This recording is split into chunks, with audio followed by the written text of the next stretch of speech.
안녕하세요. 책이 빛나는 밤의 기현입니다.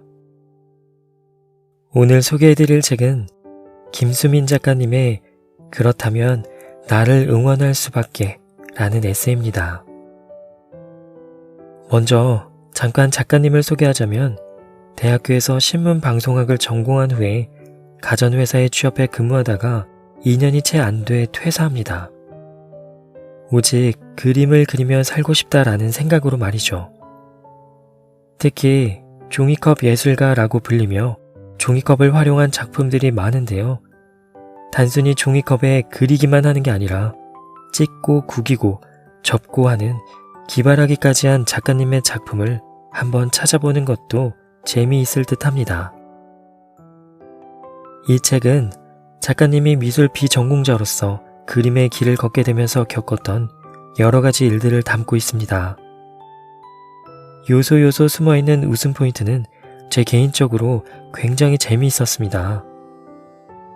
가벼운 책의 분위기 속에서도 결코 가볍지 않은 속뜻은 읽는 내내 고개를 끄덕이며 공감하게 만들었습니다. 여러분들도 이 책을 통해 무던히 그럭저럭 별일 없이 지나가는 일상의 소중함을 깨닫는 시간이 되시길 바랍니다.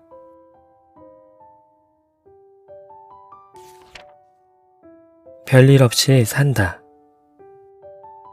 내 인생은 참으로 일관성이 없었다. 꾸준히 일관성이 없다는 점에서는 일관성이 있다고 생각해야 할까? 나는 영화계 혹은 영상업계에 들어가고 싶어 대학교 신문방송학과에 들어갔다. 학점과 맞바꾼 장편영화 시나리오를 한 편 완성했으나 공모전에서 시원하게 탈락했다. 캠코더나 영상 편집용 컴퓨터 한번 제대로 만져보지도 못한 채 겨우 졸업했다. 어쩌다 보니 가전제품 제조업체에 취직해 영업 지원 업무를 했고 경력을 인정해준다는 2년을 채우기 직전에 사표를 썼다. 나가서 뭐하고 살 거냐 라는 상사의 질문에 이 일만 아니면 됩니다 라는 건방진 답변을 했다. 퇴사 후 몇 번의 시행착오 끝에 지금은 그림을 그리고 있다. 회사를 그만두었을 때 어쩌면 나 이상으로 큰 반응을 보여준 건 주변 동료 혹은 입사 동기들이었다. 그동안의 경력도 인정받지 못한 채 이직도 아니고 퇴직을 한다는 건 일반적인 사고방식으로는 있을 수 없는 일이었다. 그림을 그리겠다고 했을 때는 반응이 더 격렬했다. 전 직장과 아무런 상관없는 업종인데다 동서고금 막론하고 그림쟁이란 대표적인 배고픈 직업 아니던가. 가끔씩 술자리에 참석하면 그들은 나에게 항상 조심스럽게 질문하곤 했다. 회사 안 다니니까 어때? 먹고 사는 문제는 괜찮니? 이제 그림을 배워서 그림쟁이가 되겠다고 했을 뿐인데 그들은 나를 김작가라고 불렀다. 술을 다 마시고 나갈 때는 내 지갑도 못 꺼내게 했다. 같은 시기에 커리어를 시작한 사람의 입장에서 완전히 새로운 세상으로 떠나는 나를 최대한 걱정해주고 배려해준 것이었다. 이들의 응원 덕분인지 나는 지금까지 아주 큰 어려움 없이 잘 살고 있다. 보통 이런 경우 글의 흐름상 바닥을 찍고 지옥을 경험하는 전개가 나와야 하는데 그렇지 않다. 회사는 다니지 않지만 매일 정해진 시간에 작업실로 출근하며 일이 없을 땐 스스로 일을 만들며 산다. 어차피 일관성이 없던 인생이기에 갑작스럽게 바뀐 생활에도 무리 없이 적응할 수 있었던 게 아닐까 싶다. 그저 남들이 뛰지 않는 낯선 트랙에서 지치지 않을 정도의 페이스로 꾸준히 뛸 뿐이다. 오랜만에 한 입사 동기한테 연락이 왔다. 나와 못지않게 일관성 없이 럭비공 같은 경력을 쌓은 친구였고 여러 직업을 경험한 끝에 주유소 사장님이 되었다고 한다. 그 얘기를 듣고 나니 내가 그림을 그린다고 했을 때 동료들이 왜 걱정했는지 알 것 같았다. 하지만 나는 걱정하지 않기로 했다. 이 친구 역시 별일 없이 잘 살 것이라는 확신이 들었기 때문이다. 내 주변에 갑작스레 환경이 바뀐 지인들도 결국 어떻게든 별일 없이 잘 산다. 물론 말 못할 고민이 아예 없지는 않겠지만 나는 그저 새로운 길을 걷게 된 사람을 응원해주고 배려해주면 된다. 내 동료들이 나에게 해주었던 것처럼 말이다. 당신도 나도 우리는 별일 없이 잘 살 것이다.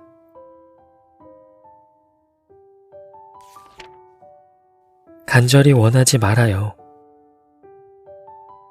누군가 그랬다. 간절히 원하면 온 우주가 나서서 도와줄 것이라고. 하지만 나는 반대로 사람들 앞에서 간절히 원하지 말라는 독자적인 주장을 펼치곤 했다. 이 주장은 우리 주변에서 심심찮게 들을 수 있는 간절히 원하면 이루어진다의 안티테제 같은 것이다. 무언가를 이뤄내고 싶다면 때로는 간절히 원하지 않는 마음가짐이 필요하다는 것. 긴 시간 동안 내 마음속에 고이 간직해온 생각의 씨앗이다. 사실 나는 누구보다도 매사 간절한 사람이었다. 다니던 회사를 그만두고 배운 적도 없는 그림을 그리며 먹고 살기로 했는데 간절하지 않다면 오히려 이상하지 않은가? 통장 잔고가 빠른 속도로 바닥을 향해 가는 게 보이는데도 평정심을 유지할 수 있는 사람은 세상에 많지 않다. 회사를 그만두고 나는 내 포트폴리오를 등록하기 위해 모 일러스트 중개 사이트에 접속했다. 사이트는 이미지 파일을 올리면 그 즉시 웹페이지 최상단에 노출이 되고 뒤이어 다른 사람이 올리면 내가 올린 이미지는 한 단계씩 아래로 내려가는 시스템이었다. 나는 어떻게 하면 내 그림이 상단에 오래 머물러 편집자의 눈에 들지, 어느 시간대에 몇 점의 그림을 몇 분 간격으로 올리는 게 가장 효과적일지 등을 필사적으로 고민했다. 오랜 시간 사이트를 지켜보며 고민하던 나는 흥미로운 현상을 발견했다. 몇몇 작가들이 자신의 작업을 상단에 노출시키기 위해 업로드한 작업을 지우고 올리고를 며칠째 반복하고 있던 것이다. 아, 그들도 간절했구나. 그 순간 내 모든 고민이 부질없다는 걸 알았다. 이런 고민을 하고 있을 시간에 느긋하게 그림 한 점 더 그리고 있는 게 옳았다. 지나친 간절함은 많은 일에 악영향을 끼친다. 실력이 바탕이 되지 않은 채 간절함만이 묻어나는 사람이나 작품에서는 매력이 느껴지지 않는다. 차라리 나는 딱히 간절히 원하지 않아. 물론 이루어지면 좋겠지만 이루어지지 않아도 크게 상관없어. 라는 스탠스가 더 매력적이다. 그날 이후 나는 많은 경우에 일을 대할 때 간절히 원하지 않는다. 목적지를 설정하고 전속력으로 달릴 때보다 주위를 두리번거리며 느릿하게 걸어갈 때 더 즐겁고 얻는 것도 많음을 알게 됐기 때문이다. 미래는 알 수 없다. 그저 주어진 상황 내에서 열심히 하면 된다. 그 다음은 자연스러운 흐름에 따라 흘러가게 놓아두면 된다.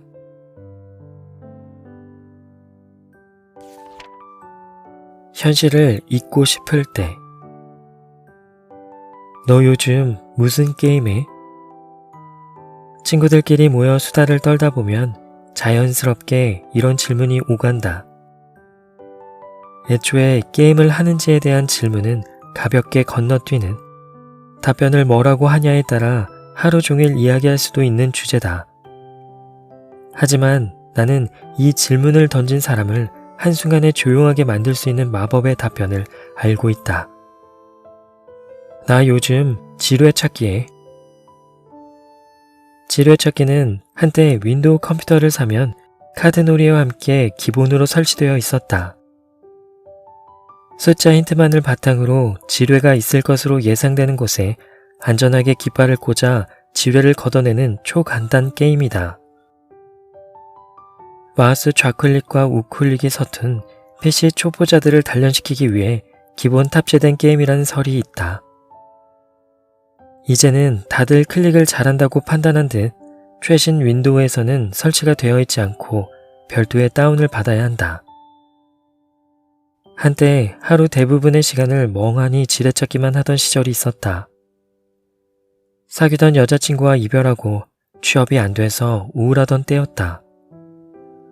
음주나 사행성 도박 등에 비하면 가벼워 보일 수도 있는 중독이었으나 당시의 나는 매우 진지했다. 나에게 지뢰찾기는 현실을 잊게 해주는 유일한 도피 수단이었다. 몇 달 동안 지뢰찾기에만 몰두하다 보니 게임과 현실과 묘하게 연결되는 몇 가지 요소를 발견하기에 이르렀다. 하나, 첫 클릭은 모두에게 공평하다. 지뢰찾기는 지뢰의 위치가 정해진 상태에서 게임이 시작되는 게 아니라 플레이어가 첫 클릭을 하는 순간 지뢰의 위치가 설정되도록 프로그램되어 있다. 따라서 게임 시스템상 첫 클릭에 지뢰를 밟을 일은 절대로 없다. 누구나 시작할 수 있고 기회를 얻을 수 있다는 사실만큼은 모두 공평한 것이다. 둘, 초반에 잘 풀린다고 해서 방심하면 안 되고 잘 풀리지 않는다고 낙담할 필요도 없다. 필드에 내가 찾아야 할 지뢰의 개수는 정해져 있다. 초반에 지뢰가 없는 칸들을 많이 찾아냈다는 것은 곧 다른 위치에 지뢰가 몰려있다는 뜻이다. 반대로 초반에 지뢰가 많아 어렵다 해도 그 부분만 잘 넘기면 쉽게 잘 풀린다는 뜻이기도 하다. 21세기 대한민국의 평범한 국민으로 살면서 마주하게 될 시련도 어느 정도 정해져 있다. 지금 나에게 닥친 시련은 나중에 마주하게 될 조금 앞당겨진 시련일 뿐이다. 셋, 머리보다 손이 빨라지면 죽는다. 지뢰찾기를 하다 보면 시간 기록에 집착한 탓에 빠른 속도로 클릭을 하게 된다. 그러다 보면 손가락이 멋대로 요령과 경향을 깨우치면서 머리의 회전 속도를 앞서가게 된다. 생각하기도 전에 행동을 하게 된다는 것이다. 인터넷상에 생각 없이 배설한 글 하나 때문에 나락으로 치닫는 사람이 얼마나 많은가. 시간 기록 따위 없는 현실에서 손이 머리를 앞서는 행동은 금물이다. 넷, 선택을 해야 할 순간이 반드시 온다. 주어진 힌트로는 절대로 지뢰의 위치를 알 수 없고 오직 나의 운만을 믿으며 선택해야 하는 상황이다. 인생은 선택의 연속이다. 정작 중요한 순간에 힌트 따위는 주어지지 않는다. 오로지 내가 스스로 내려야 할 판단만이 존재할 뿐이다. 후회하는 것도 안도하는 것도 결국 나의 몫이다. 마지막으로 죽어도 다시 도전할 수 있다. 지뢰 좀 밟으면 어떤가? 상단에 있는 얼굴 그림을 클릭하고 처음부터 다시 도전하면 된다. 여자친구는 떠나고 취업은 안 되고 눈아픈 지뢰밭이었지만 지뢰찾기는 다시 해보면 좀 달라지지 않을까 라는 희망의 메시지를 주며 나에게 꽤 괜찮은 재활 프로그램이 되어 주었다. 아마도 나는 앞으로도 지뢰찾기를 하게 될 것 같다. 얼마 전 발견한 태블릿용 지뢰찾기가 PC용과 또 다른 맛이라는 걸 알아버렸기 때문이다. 그리고 무엇보다 현실을 잊고 싶어지는 순간은 앞으로도 종종 찾아올 게 분명하기 때문이다.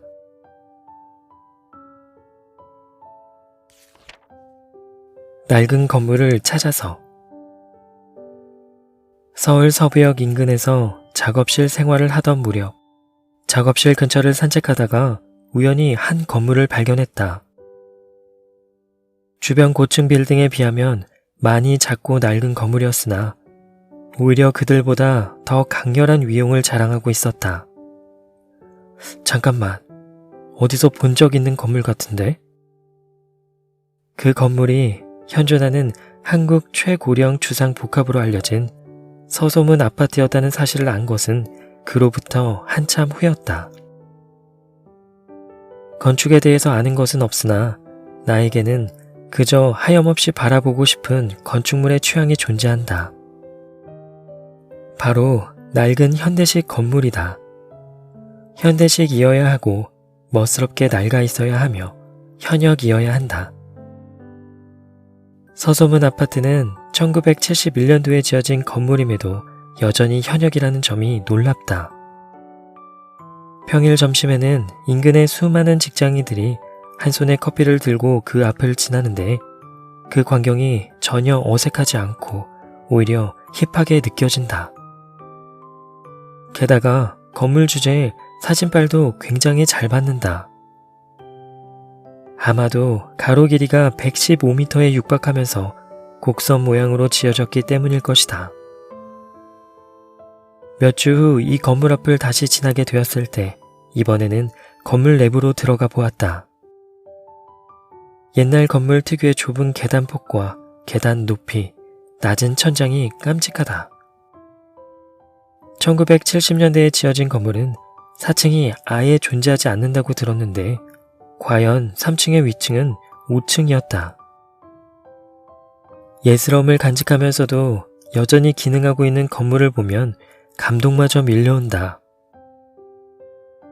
수년 전 남산 아래에 있는 회원동 제2시범 아파트에 갔던 적이 있다.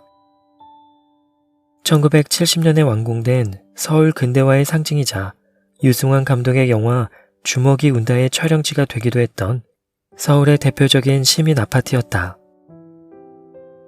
당시 위험시설로 분류되어 철거가 확정되었다고 들어 디카를 들고 부랴부랴 찾아갔던 기억이 난다.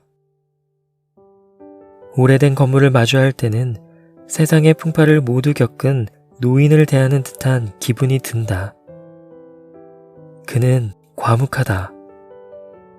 굳이 입을 열지 않아도 다양한 스토리가 존재했음을 알 수 있다.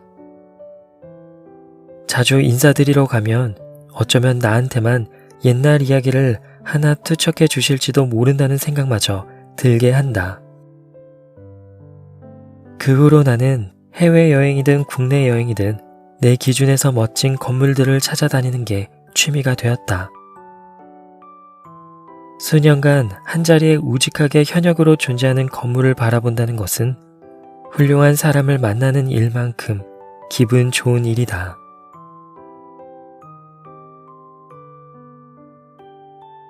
오늘 준비한 내용은 여기까지입니다. 끝까지 함께 해주셔서 감사합니다. 지금까지 책이 빛나는 밤의 기현이었습니다.